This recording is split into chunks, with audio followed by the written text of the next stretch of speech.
What's good, YouTube? It's your boy Terror, back again with another video. This one is Wrestlemania, 10 WWE wrestlers who selfishly refused to lose at Wrestlemania. There are a couple instances that I can think of in time where I won't necessarily say it was always a superstar, because sometimes there's things that they might be uncomfortable with or not willing to do that they will get fired for if they do not go along with it. Vince was that type of guy. He just ran it that way. A couple of instances where I can definitely think of that happening: Edge and Mark Henry. Both were people who were slated to allegedly break the streak. I know with Edge, it has been confirmed, and he's discussed this in interviews. I don't know necessarily more on Mark Henry's side of things, but they were approached by Vince to break the streak, and they selfishly denied it. Not even really selfishly. It was more out of a respect thing, and knowing that they were not that guy or needed to be that guy to break the streak. So, Hulkmania, Hulk Hogan, he's definitely going to be on this list for sure. Triple H, maybe. You think of the WrestleMania match with him and Booker T. So there's gonna be a couple of them. Looking forward to getting into this one. Before we dive in, make sure you leave a like, subscribe if you love the Smooth Squad family, ring notification bell so you don't miss out on other content. Let's hop into the video. I'm gonna make sure that Orton learns what the word respect means. 10 WWE wrestlers who refuse to lose at WrestleMania. I'm here. Number 10, Triple H to Booker T. Bro, The feud between Triple H and Booker T was a very bad taste in the wild mouths of the fans. The feud. feud had a very disturbing theme attached to it. With the build being so controversial, it seemed like a certainty That Booker was gonna win. He needed to win that match as world champion. Unfortunately, that wasn't what happened. Instead, Triple H won clean on the grand stage. In like And if 20 this wasn't bad seconds. enough, the game would take a lifetime to pin Booker after the final pedigree, which in turn made Booker look completely inferior. This was the time period where it was widely reported that the game was executing his political power. This was the worst example of it here. There was no reason for Triple H to win the At match. all, bro. Although it was claimed by numerous writers that Booker's world title win would have been lost in the shuffle, this still didn't excuse Triple H's victory. Number 9, Shawn Michaels to Bret Hart.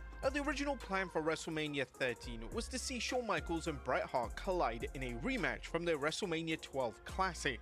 The match would have been the main event of the show, and the match would have seen Hart get his win back. Oh, that would have been and awesome, the bro. title in the process. But the match would never go ahead, as HBK quote-unquote lost I his remember smile. It this. was Some forced to people take believe time away that from WWE Shawn just didn't want to television drop due it. to a supposed injury. It was well documented at the time that HBK and Hart had personal issues, and it was widely believed backstage and amongst fans that HBK simply didn't want to put over Hart on the grand stage of WrestleMania. A PW Torch Insight article at the time offered fascinating insight into the situation, and the website stated that although HBK's knee injury was somewhat legitimate, the timing was peculiar. The rest of the story has been anything but easy to decipher. Fellow WWF wrestlers were skeptical of Michaels' claim regarding his knee, including Bret Hart on the air the following Sunday. Michaels wrestled the previous weekend. He did not complain of a serious knee injury after the match, nor was he favoring it that weekend. He did wrestle again and showed up on Thursday saying his knee was in too bad of a shape to wrestle. Since then, the WWF has clarified that the problem with his knee was a cumulative injury that did not happen suddenly. The report continued by saying there is not skepticism that Michaels actually has problems with his knee, but the timing of the decision has led to quite a bit of speculation. Among that speculation, as expected, were reports that Michaels on his own at the urging of Vince McMahon was headed into rehab for painkillers or other drugs. Sources say Michaels is not in fact going into drug rehab. The story took another crazy turn when it was widely reported that there was concern that HBK was going to show up on WCW television. Obviously that didn't happen, but this highlighted how wild and unpredictable the wrestling world was in 1967. Number 8, Chris That I did not know Jericho about Shawn. I know of the injury and the smile, but he was perfectly, it's an ad, he was perfectly fine. You mean to tell me with actually... Bro, if that's true, it's kind of crazy, but like I wouldn't put it past 97 Shawn Genuinely, his first run, he was a completely different man, a completely different person from the one he was in his second run. So if that is the case, especially off of these, interviews and reports, it's not looking good, Sean. I'm not gonna hold you, Brody.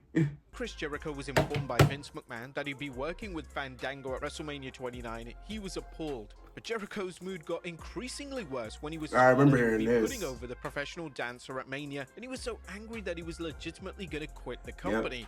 But this was usual for Jericho, as he was a talent that was traditionally known for always being willing to put others over, but that wasn't the case here. Yeah. Jericho did have a good point. Fandango was basically a novelty act, and it seemed like a huge waste of Jericho's talents at WrestleMania. It was after a conversation with The Undertaker where Jericho's refusal so would be that's what rescinded, happened. and Jericho would head into WrestleMania and do the honors for the recently debuted star. Number 7, Hulk That's Hogan crazy. to The Rock. When Hulk Hogan was given the creative direction for WrestleMania 18 and he was going to be booked to lose to The Rock, he was more than happy. But that was until the day of the show when he Not surprised, I didn't know this. changed, as Hogan had no interest in putting over the next generation. That's crazy. On the Bill Simmons podcast with former WWE Why writer not? Brian Goetz, Simmons recalled Hulk Hogan not wanting to job to The Rock on the day of WrestleMania 18. Hulk was gonna. I don't know if that get works for over. me, brother. It was gonna be great for The Rock. Then at the last second, Hulk's like, I don't know. I don't know if I'm gonna do this. Unfortunately for Hogan, he Yeah. didn't have the same sway as he did in the 90s. But think about it. W- All right, I'm gonna pause there. I'm not even gonna get into the Hulk Hogan situation. We already know he's an infamous liar / who he is. But like, in terms of that manner, he didn't need the win. Genuinely. If you look at that match, go back to the match wasn't anything, it wasn't a 5-star classic or anything or a spectacle, but the fans made that match. Hulk Hogan losing that match, when he came back as Hollywood Hulk, like, look at the fans when he turned face, like, they were behind so the match you. You finish got went over ahead as without the planned. win. Like, Could you imagine come on, Hogan dog. going over The Rock? Come on, bro. Number 6, The Undertaker to Brock Lesnar. Now, The Undertaker was stunned when he was told that he would be losing to Brock Lesnar at WrestleMania shocked me. 30. Initially, the dead man was booked to win the match, but on the day of the show, Vince McMahon changed the finish, and he wanted Lesnar to receive arguably the biggest win in WWE history. Now, according to The Undertaker on Busted Open Radio, he didn't exactly outright refuse to play ball, but he questioned the match outcome, as he didn't think Lesnar needed He the didn't. nod. I didn't feel like Brock needed it, right? Brock was... he It was definitely a helped his aura and himself name by and that shit, time. but And he people, didn't all the need that internet win geniuses, at they're that saying time. that, He was well, Brock had lost Lesnar. this, and he didn't do this, and he didn't do that. He needed a win, but Brock didn't need it. Would it have helped Bray? Obviously it would have helped Bray. Would it have skyrocketed Roman? Probably, if they hadn't gotten that juice. But again, it wasn't my call. I questioned it. Fans often go back and forth in terms of whether or not WWE really They made didn't. the right call. Based on WWE basically erasing Lesnar from the history books, they're no doubt regretting the controversial booking Yeah. move. Number 5, crazy how history Ryback works. to Mark Henry. Ryback was set for a significant push coming out of WrestleMania 29. The popular star was going to turn heel and feud with John Cena over the WWE title. Despite these grand plans, WWE made the questionable call to have I Ryback remember lose clean this. to Mark Henry at WrestleMania. There was no rhyme or reason as to why Ryback lost, and even Ryback knew it was the wrong call. Speaking to Sports Illustrated, this is what the former WWE name had to say regarding the controversial finish. I was under the assumption that I was going over Mark Henry at WrestleMania, and then turning heel the next night on John Okay. Cena. When I found days before that it was not going over, but they wanted me to fall on my face with my finish and look like an idiot, I said there was no way I was doing that. I asked, why are we doing this? I went to Vince and spoke with him for 30 minutes in Gorilla, the staging area right behind the curtain, and he lied to me how this was the reason for my heel turn. That I fell on my face and tripped, I just couldn't cut it, and that's why I'd turned heel. Ryback would then go into conspiracy mode and claim that WWE were trying to ruin his brand. Ultimately though, they were just trying to run me into the ground and ruin my brand forever. And that happened time and time again. As you saw with that finish, it made zero sense from a booking standpoint to book me to fall flat on my face and then the next night to turn me heel. The reaction to my heel turn was louder than ever. And then what did Vince do? He came to me personally and said, we're taking away all your merchandise. I want Wow. your merchandise to tank and no more, feed me more. which was the thing that put me on the map. Ryback is correct in the sense that the loss made no sense, and it would have been logical to book Ryback to receive a convincing win on the grand stage, yet WWE evidently had other ideas.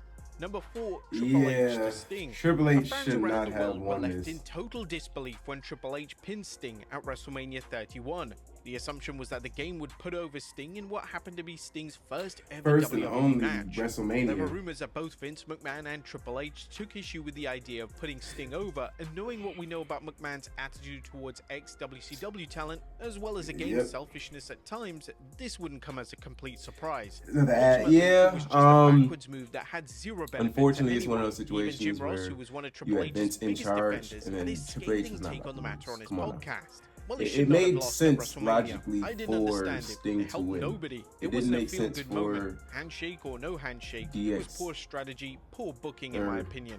And if it got over It didn't make $1 sense for million Triple H to I beat would have said, Sting. well, It didn't they've make got sense it. for They were right and I was WCW to wrong. be out there. I just don't believe that is the case this time. He needed to get some wins. People wanted to Zero. see Sting win in WWE, and why Sting was not allowed to win in a WWE ring is unfathomable. I would The too. consensus in the 10 years shouldn't after have. the show is that the match should not have taken place.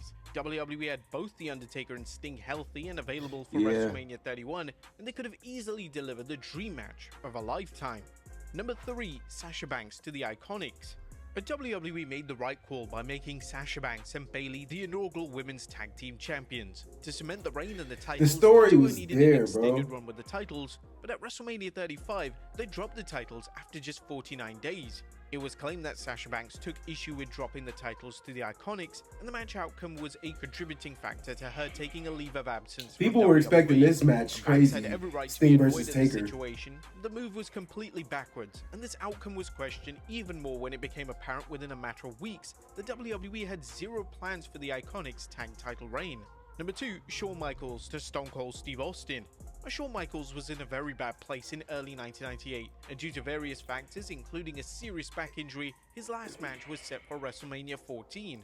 HBK was going to wrestle and put over Stone Cold Steve Austin in the main It didn't event make of the sense show, because they as eventually even got unfortunately fired, face bro. of WWE in the process. Well, the problem was that the 90s HBK was being, well, the 90s HBK. At all, bro. And there were rumors backstage in WWE that HBK was going to refuse to put Austin over, and these rumors got so intense that within WWE, The Undertaker almost got physical with Mr. WrestleMania. The dead man himself discussed this during an out-of-character interview with the New York Post, saying, "Shawn was being Shawn in my opinion, and I didn't know if he was going to do it. My intention was to make sure one way or another business was done that night. I felt so bad because our relationship had changed so much that he goes, well, you're really going to beat me up?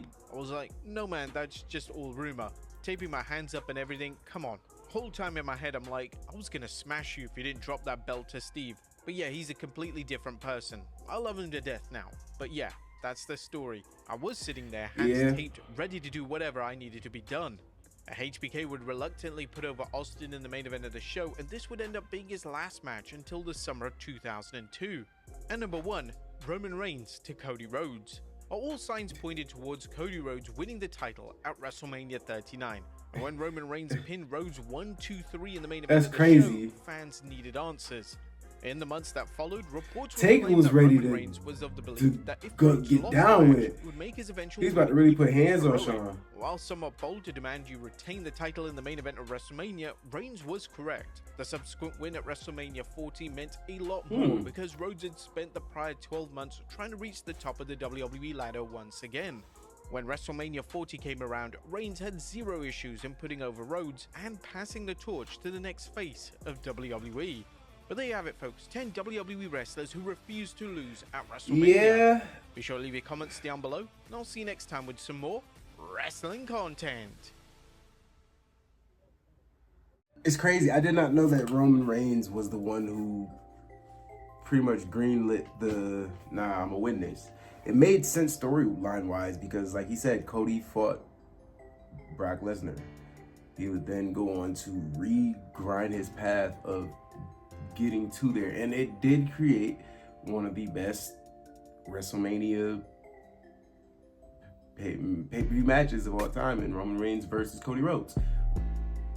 It definitely enhanced and made that match 1,000 times better. But at the time of Cody losing the Royal Rumble that first time, people were straight up confused. like flabbergasted. I was one of those people. I thought he would have won, but this was a good list. A lot of these people I knew for sure at one point or another, or in this scenario that they named, had refused to lose or take that L at WrestleMania. There's a few that I didn't know, genuinely. The Roman Reigns and Cody Rhodes one shocked me for sure. The Shawn and Brett one, that caught me off guard, genuinely. I thought I knew everything about that situation and what was going on, but I don't think. Oh my god, this was enjoyable though. Hope you guys can rock with me. This is enjoyable. Leave down in the comments what you want to see me react to next. I got y'all. Thank you so much. Hair Smooth. I'm gonna need you to subscribe, my nigga.